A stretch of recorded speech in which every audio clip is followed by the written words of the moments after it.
नमस्कार, मैं रूपनारायण शर्मा। कैसे हैं आप सभी? प्रसन्न हैं। और आज हम आपको लेके चलते हैं class 10th course B CBSE, और उसका टॉपिक हमने लिया है रविंद्र केलेकर साहब का पतझड़ में टूटी पत्तियां और गिन्नी का सोना। तो सबसे पहले तो रविंद्र केलेकर साहब के बारे में जानना बहुत ज़रूरी है कि इन्होंने साहित्य में कितनी प्रसिद्धि प्राप्त की। तो उसको थोड़ा सा आगे लेके चलते हैं। देखिए, रविंद्र केलेकर साहब, तो रविंद्र केलेकर साहब को हम लेके चलते हैं कि जीवन परिचय देखते हैं कि 7 मार्च 1925 कहाँ पे? कोंकण क्षेत्र में जन्मे रविंद्र केलेकर छात्र जीवन से ही कहाँ पे लग गए? गोवा मुक्ति आंदोलन में शामिल हो गए थे। गोवा मुक्ति आंदोलन क्या है साहब? गोवा को अलग करने का। पहले मुंबई में आता था और इन्होंने कहा कि गोवा अलग, बिल्कुल अलग ही रहना चाहिए, वहाँ की शासन व्यवस्था अलग होनी चाहिए, तो उसमें लग गए थे। गांधीवादी विचार चिंतक के रूप में विख्यात, यानी विचारधारा कैसी थी?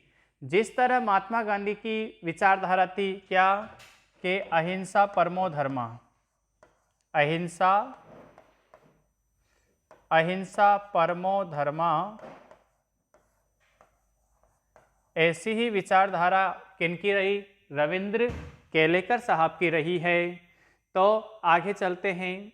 विख्यात केलेकर ने अपने लेखन में जनजीवन के विविध पक्षों को, यानी जनजीवन, सामान्य जीवन है, उनके विभिन्न पक्षों को, यानी विविध बहुत सारे पक्षों को उजागर किया है कि समाज में क्या क्या कमियां रही, लोगों में क्या कमियां हैं, क्या उनमें अच्छाइयां हैं, कैसे मानव आगे बढ़ रहा है, कैसे पतन की ओर जा रहा है। मान्यताओं, यानी क्या क्या परंपराएं उन्होंने बना रखी है, क्या वो परंपराएं अच्छी है, क्या वो परंपराएं गलत है, और व्यक्तिगत विचारों को देश समाज के परिप्रेक्ष्य में, परिप्रेक्ष्य यानी उसमें संदर्भ में प्रस्तुत किया है। इनके अनुभवजन्य टिप्पणियां, यानी जीवन के जितने ने अनुभव लिया है उस पर उन्होंने छोटे छोटे लेख लिखे हैं। टिप्पणियों में अपने चिंतन की मौलिकता के साथ ही मानवीय सत्य तक पहुंचने की सहज चेष्टा रहती है। क्या किया उन्होंने? कि टिप्पणियों, अपने चिंतन यानी मन की अनुभूतियों के माध्यम से चिंतनशील होकर के मानवीय सत्य को, यानी मानव के अंदर जो कटु सत्य है उसको इन्होंने समाज के सामने रखने का प्रयत्न किया है। तो देखिए कि कोंकणी और मराठी के शीर्षस्थ लेखक और पत्रकार, कौन सी भाषा? कोंकणी भाषा के पत्रकार भी रहे, लेखक भी रहे, और वह भी शीर्षस्थ यानी सबसे ऊपर गिने जाने वाले लेखक रविंद्र केलेकर की कोंकणी में 25, देखिए आप कितनी भाषाओं का ज्ञान इनमें है। कोंकणी में 25, मराठी में 3, हिंदी और गुजरात में भी कुछ एक पुस्तकें प्रकाशित है। केलेकर ने काका केलेकर के अनेक पुस्तकों का संपादन और अनुवाद भी किया है। बच्चों, आपको यह बताना जरूरी है कि जो अनुवादित रचना होती है उनको क्या कहते हैं? अनुवादित रचना, अनुवाद जिसका जैसे अंग्रेजी का आप हिंदी में ट्रांसलेट कर रहे हो तो उसको कहेंगे, क्या कहेंगे? अनुवादित रचना। ठीक है, एक होती है मौलिक रचना, एक होती है अनुवादित, ट्रांसलेट की गई, यानी हमारे अभी संस्कृत के बहुत सारे, और उसको अनुवादित होती है, अनुदित रचना कहते हैं उसको, अनुदित रचना। जैसे अभिज्ञान शाकुंतला में उसका हिंदी में ट्रांसलेट कर दिया गया, कोई इंग्लिश में उसका हिंदी में कर दिया, कोई संस्कृत में उसका हिंदी में कर दिया, तो उसको अनूदित रचना के नाम से जाना जाता है। गोवा कला अकादमी के साहित्य पुरस्कार सहित कई पुरस्कारों से सम्मानित भी हुए हैं साहब केलेकर साहब। अब इनकी प्रमुख कृतियां कौन सी है? कोंकणी में उजवा ढांचे सुर, समिधा, सांगली, औथांबे। मराठी में कौन सी है? कोंकणीचे राजकरण, जापान जसा दिसला। और हिंदी में है पतझर में टूटी पत्तियां। तो आपको किसका याद रखना है? पतझर में टूटी पत्तियों का ही याद रखना है, क्योंकि परीक्षाओं में पूछा जा सकता है कि रविंद्र केलेकर साहब की हिंदी में कौन सी रचना है। तो आप क्या लिखोगे उसमें? पतझर में टूटी पत्तियां। अब पतझर में पत्तियां कैसे टूट गई साहब? देखें, हम चलते हैं पाठ प्रवेश की ओर। देखो, ऐसा माना जाता है कि थोड़े में बहुत कुछ कह देना किसका गुण है? कविता का गुण है। जब कभी यह गुण किसी गद्य रचना में, किसमें?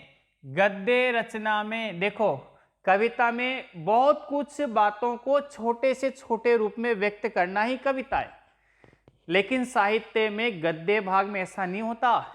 गद्य में तो जो लिखना होता है बहुत बड़ा चढ़ा करके विस्तृत लिखना होता है, लेकिन रविंद्र केलेकर साहब एकमात्र ऐसे साहित्यकार हुए, गद्यकार हुए, जिन्होंने बहुत बड़ी बात छोटे से शब्दों में कहने का प्रयास किया है। आगे चलते हैं, दिखाई देता है तब उसे पढ़ने वाले को यह मुहावरा याद नहीं रखना पड़ता। क्या? कि सार सार को कही रहे, तोता दे उड़ाए। क्या कह दिया? कि सार सार को गही रहे, कि बहुत बड़े सार, बहुत बड़े सार, बड़े बड़े यानी पुस्तकें पढ़ते जाओ पढ़ते जाओ पढ़ते जाओ पढ़ते जाओ, और उसका तोता यानी क्या मिले? तोता चना बाजे घना, यानी कुछ भी न मिले। ये इनकी विचारधारा क्या है कि कम लिखो लेकिन बहुत कुछ दो समाज को, देश को। और बाकी साहित्यकार कैसे कि लिखते बहुत है लेकिन देते बहुत कम हैं। सरल लिखना, थोड़े शब्दों में लिखना ज्यादा कठिन काम है, फिर भी यह काम होता रहा है। सुक्ति कथाएं, आगम कथाएं, जातक कथाएं, पंचतंत्र की कहानियां जो नानी सुनाया करती है, उनको पंचतंत्र की कहानियों को उसी लेखन के प्रमाण है। यही काम कोंकणी में किसने? रविंद्र केलेकर साहब ने किया है। छोटी छोटी कहानियों के माध्यम से आपको संदेश, मानव जीवन को संदेश देने का प्रयास किया है। आगे देखिए, इसमें क्या है, इस आपके 10th सिलेबस में क्या है? प्रस्तुत पाठ के प्रसंग पढ़ने वालों से थोड़ा कहा बहुत समझना की मांग करते हैं। ये प्रसंग क्या है? ये प्रसंग महज पढ़ने गुनने की नहीं। ऐसा नहीं कि आप इसको पढ़ो, ऐसा नहीं कि आप इसको याद करो, ऐसा नहीं कि आप इसको दूसरों को जाकर के सुनाओ। नहीं, क्या है? एक जागरूक और सक्रिय नागरिक बनाने की प्रेरणा भी देते हैं। किसके माध्यम से? इन प्रसंगों के माध्यम से। पहला प्रसंग किसका लिया? गिन्नी का सोना। अब आपको यह समझना होगा कि गिन्नी का सोना क्या है साहब। गिन्नी का सोना क्या है? देखो आप, गोल्ड कितने कैरेट का होता है? 24 कैरेट। ये होता है ना, 24 कैरेट यानी 100%। लेकिन 100% का कुछ भी नहीं बनता है। उसको सॉफ्ट बनाने के लिए इतना कठोर होता है कि आप उस 100% सोने को किसी भी आकृति में नहीं ढाल सकते, टूट जाएगा कठोरता के कारण। लेकिन क्या करते हैं, 22 कैरेट सोने में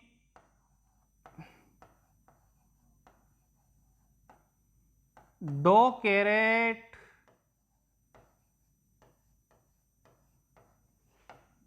अन्य धातु के मिलाने पर, अन्य धातु के मिलाने पर उस सोने का किसी भी रूप में आप उसको ढाल सकते हो, गहने बना सकते हो, और वह किसी के हाथों की, किसी के पैरों की, किसी के गले की, किसी के सिर की शोभा को बढ़ा देते हैं।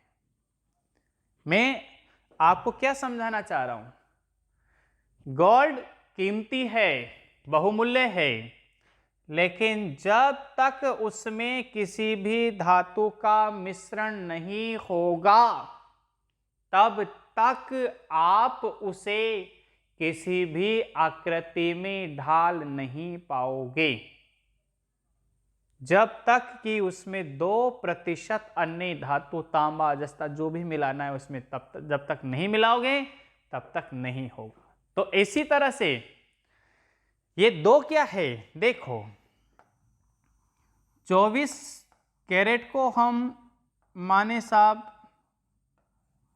आदर्शवाद, और 2 कैरेट को माने धातु के रूप में व्यवहारवाद।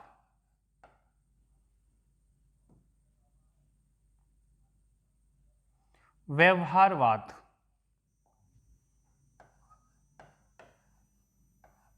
जब हम कोई भी नियम बनाते हैं तो या तो इतनी कठोरता से बनाए कि वो नियम ही टूट जाए शुद्ध सोने की तरह, या उसमें कुछ व्यवहारवाद का पुट दें ताकि आपके नियमों को दूसरे है वो फॉलो कर सके। तो चलें आगे देखते हैं। पहला प्रसंग लिया है गिन्नी का सोना। गिन्नी शब्द का मतलब होता है धातु मिश्रित सोना। इसको क्या नाम दे दिया गया, गिन्नी का सोना कहा है साहब। जीवन में अपने लिए सुख साधन जुटाने वालों से नहीं, ऐसा नहीं है कि बस धन कमा लिया, यशो आराम और भौतिक संसाधन जुटा लिए और कह दिया कि जीवन अच्छा हो गया। नहीं, जीवन किससे अच्छा होगा, कर्म से अच्छा होगा। बल्कि उन लोगों से परिचित कराता है जो इस जगत को जीने और रहने योग्य बनाए हुए, यानी जीने योग्य और रहने योग्य बनाए हुए हैं। दूसरा क्या लिया इन्होंने, दूसरा प्रसंग लिया है साहब झेन की देन। किससे, कहां से लिया, बौद्ध दर्शन का प्रतिमान है। बौद्ध दर्शन क्या कहता है कि मानव कैसे जिए, सुख शांतिपूर्ण जिए यदि उसके जीवन में धन बाधक भी बनता है तो उसको त्याग देना अच्छा है, बाधा उत्पन्न नहीं होनी चाहिए। वर्णित ध्यान की उस पद्धति की याद दिलाता है जिसके कारण जापान के लोग आज भी अपनी व्यस्ततम दिनचर्या के बीच कुछ चैन भले ही पा जाते हैं। यहाँ पे क्या समझाने का प्रयास इन्होंने किया, जापान में क्या है साहब, आपको पता है प्रथम विश्व युद्ध, द्वितीय विश्व युद्ध की घटना आपको पता है कि जापान बिल्कुल गरीब हो चुका था, सब कुछ युद्धों में चला गया। तब उन्होंने क्या समझा कि हम अमेरिका से होड़ करेंगे, अमेरिका से आगे निकलना चाहते हैं। अमेरिका के लोग 10 घंटे काम करेंगे और हम 20 घंटे काम करेंगे। काम तो करोगे लेकिन दिमाग क्या हो गया उनका? मशीन। मानव क्या बन गया? मशीन। हाँ, देश का विकास हुआ है, लेकिन यदि अधिक स्पीड की गाड़ी लेते हो, ट्रेन चलती है, यानी बहुत कुछ होता है, अधिक स्पीड के संसाधन चलते हैं, तो उसमें खतरे भी उतने ही ज़्यादा होते हैं, यानी टकराने की नौबत भी और नुकसान भी इतना ही होता है। इसलिए वहाँ के लोग बोलते नहीं हैं, बकते हैं, चिल्लाते हैं। और सबसे ज़्यादा कौन सा रोग होता है? मानसिक रोग के पीड़ित हो चुके हैं वहाँ के लोग। तो इसलिए क्या कहा है, देखिए आप, कुछ चैन नहीं है उन लोगों को, और वह क्या करते हैं, कोई थोड़ी सी बात होती है तो चिल्लाते हैं। मानव मानव के काम नहीं आता, मानव एक मशीन हो चुका है। तो देखते हैं हम, गिन्नी का सोना। गिन्नी का सोना लिया है तो किससे लिया है? ये किससे लिया है? गिन्नी का सोना महात्मा गांधी जी के संदर्भ में लिया है। ठीक है, आज के लिए इतना ही। सभी बच्चों को बहुत बहुत धन्यवाद। इसको नेक्स्ट क्लास में हम पढ़ेंगे। Thank you.